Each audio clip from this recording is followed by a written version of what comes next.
If your partner's snoring sounds like a freight train, stick around. We've got some tips to help you both sleep soundly. Snoring keeping you or your partner up? Here's how to fix it.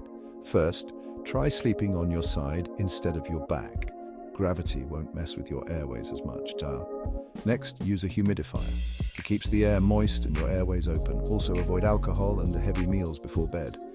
They can relax your throat muscles and make snoring worse. And if the snoring still persists, consider seeing a specialist to check for sleep apnea. It's better to be safe and get a good night's sleep. So ready to try these tips tonight? Say goodbye to snoring and hello to sweet dreams.